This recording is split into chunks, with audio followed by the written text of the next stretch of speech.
Hi, I'm Kara Pagreba. Welcome to Bright Hope Creations.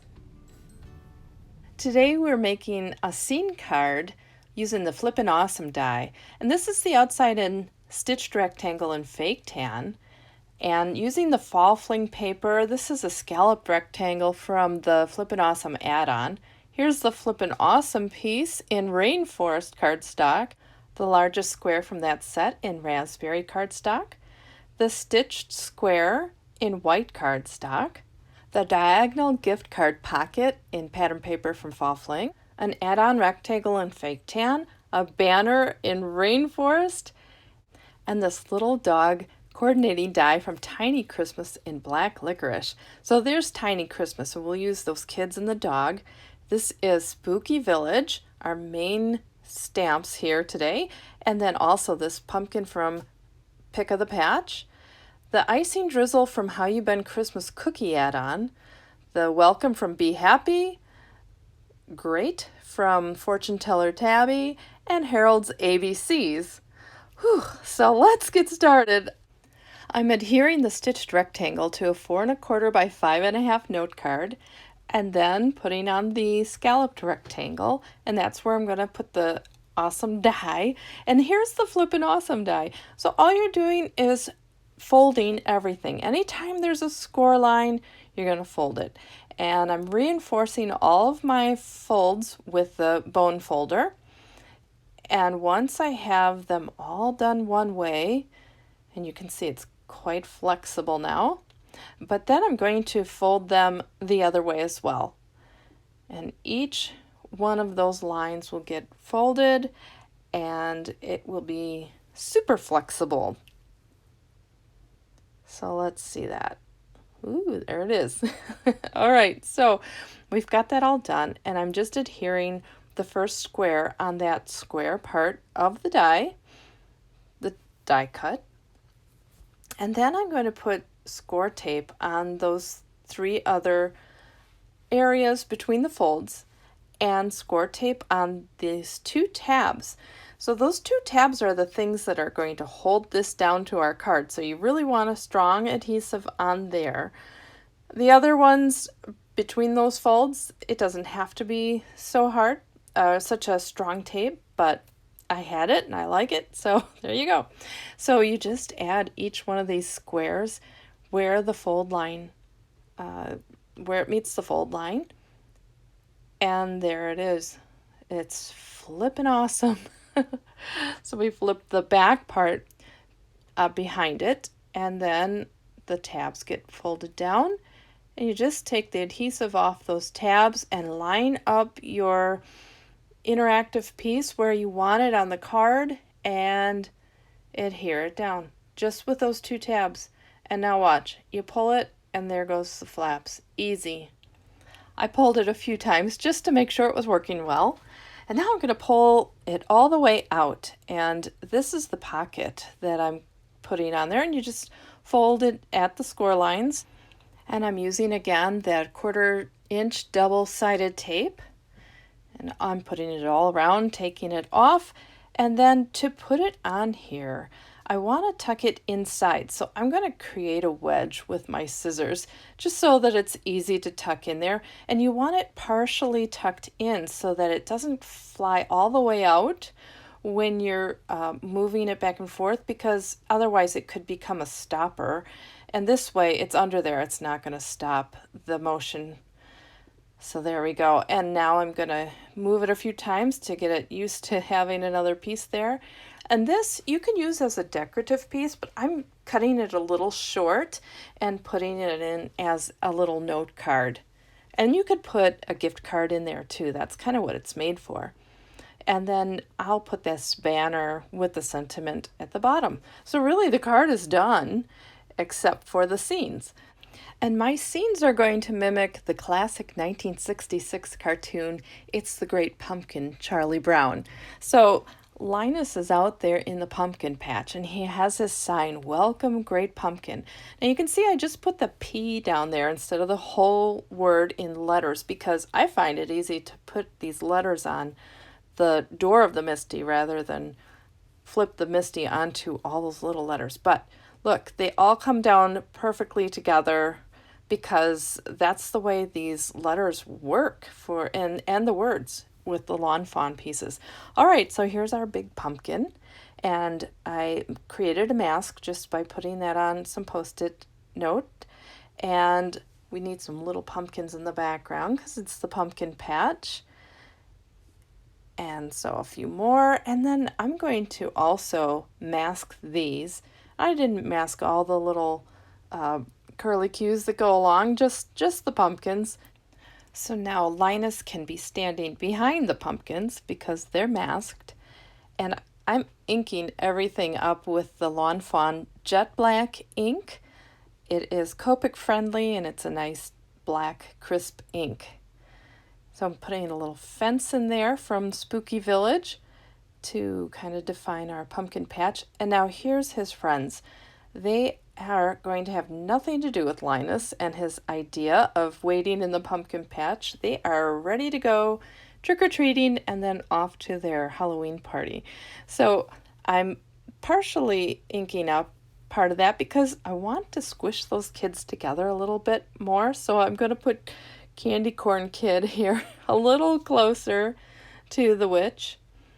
Now, on the movie or the cartoon, it was made for TV cartoon, it has two witches in there. I think Marcy is a witch and Lucy is a witch. But I love this Candy Corn Kid, so, we got to keep that.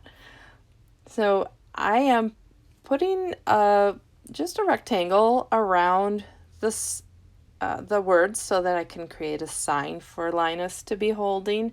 This is kind of the way it looks in the main advertisement for this TV show, this special cartoon. And then Linus has stripes on his shirt, and then this is Charlie Brown, and he put too many holes in his costume. So he kind of looks like, I don't know, more like a potato than a ghost. But I just color everything one coat. There's no real shading here. It's kind of more like the cartoon version. So I didn't put any special shading. Now this is Lucy. She was wearing the witch costume, and she had a red hat and a green mask and a black wig and a white costume. So that's what she is. And I think I like this Copic marker better than the multi-liner for making those dots on Charlie Brown's ghost costume. They all had paper brown paper bags. So that's what I gave them. And if you've seen Linus, his hair is really like 10 strands of hair in a kind of a bad comb over, but I wanted to give him real hair, so he's just kept the hair that is on our image here from Lawn Fawn.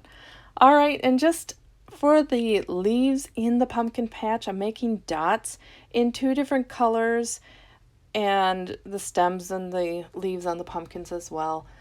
Oh, gotta get Candy Corn Kid is yellow. So then I'm gonna put BG10 for the sky, and at this point of the day, it's still light outside. So that's why we have the nice blue sky, putting a little shading. Now here I did put a little detail on the sign. I just wanted it to look like a wood sign. So not too much, just a few faint lines in a light Copic cool gray. And we're ready to put on our first scene. So I just put some adhesive on the back and put that on there, and we're ready for the second. Now, those kids went out trick-or-treating, and in my mind, I can only hear that jazz music that goes along with this cartoon, so it's kind of running through my head. But they're out in the evening. It's dark now. The moon is out, but you see clouds in the sky. It's so cool how much this Spooky Village reminds me of that cartoon, because it has a lot of the things that are very similar to what you saw in that cartoon. Okay, so putting the kids out there, and there were a couple of extra ghosts. Now this is Pigpen. The poor kid, he had a cloud of dust around him all wherever he went because he was so dirty. And they called him Pigpen. But the cartoon was shown where he had these black lines drawn around his ghost costume to indicate his dirt, and then also the pillows or the puffs of dirt around the bottom there. Now, there was a ghost on this house, and I didn't want to keep that ghost in there because I wanted to not let that be a distraction to the main characters, which are the trick-or-treaters here. And everything, like I said, is just getting colored, and there's not much to see there. But now I'm giving them a sidewalk, and in the movie, it is blue. So I thought I'd stick with that, kind of a blue to a blue-green, and I'm keeping that look as well. Each time these kids went from house to house, they would stop and look at what they got, and they would all, announce their candy that was in their bag, except that Charlie Brown always got a rock. Now, who does that? I mean, this is, okay, it was 1960. No, I don't even think for 1966. Nobody would give a kid a rock. But, that's Charlie Brown's life. He was always kind of that kid. So I'm coloring the grass, and I left a little area for the sidewalk to get up to the houses because they needed a way to get there without walking on the grass. And I was using a darker green because it's night, so I'm trying to set that scene. Now, in the cartoon, there was this kind of brown background to it, and so I'm putting that in there. I'm calling it a backyard fence, and then I'm going to gray it up with this cool gray 4 and go up into the sky with that, and then end up with the C2 as well. And the sky, I want to blue it up a bit. First of all, I just want to kind of brighten the look of this. And in the cartoon, the background, it looks like it was watercolor background. It's kind of interesting when you look at these things with an eye for design rather than as a kid just watching the show. So I did not want to watercolor the backgrounds, but I wanted to give it a little extra look of interest. So, second one done. There they are, trick-or-treating. And we're on to the third scene. Now we're back in the pumpkin patch, and I'm just taking these little pumpkins and I'm moving my paper around to get them in different areas. I masked this one off so that it can overlay there. And then I'll put another mask on because this is where we're going to put our characters. This is Sally. This is Charlie Brown's little sister.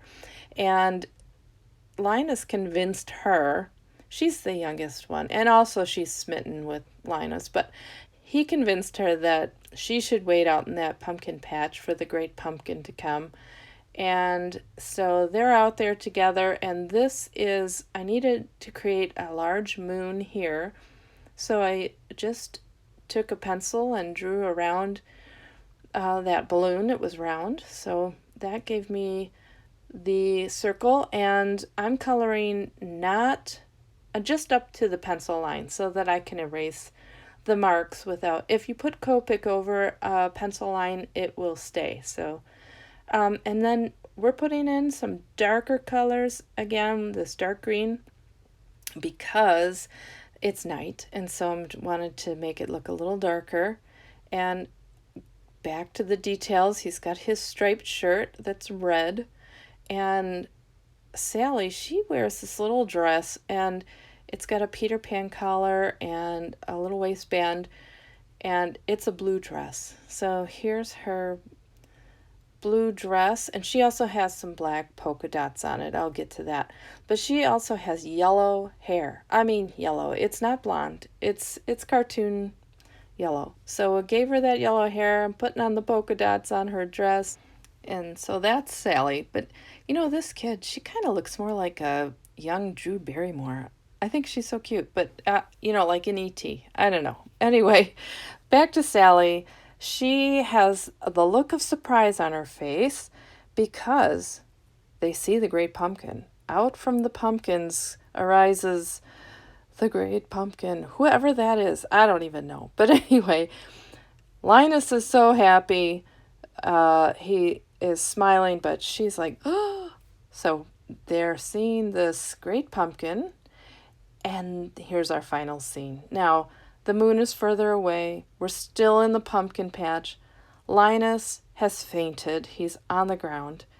Sally is still staring at what looked like the great pumpkin, but in actuality, it was Snoopy. Now, Snoopy is the main character in this. I mean, besides Charlie Brown, it's Snoopy who's the main character in the Peanuts.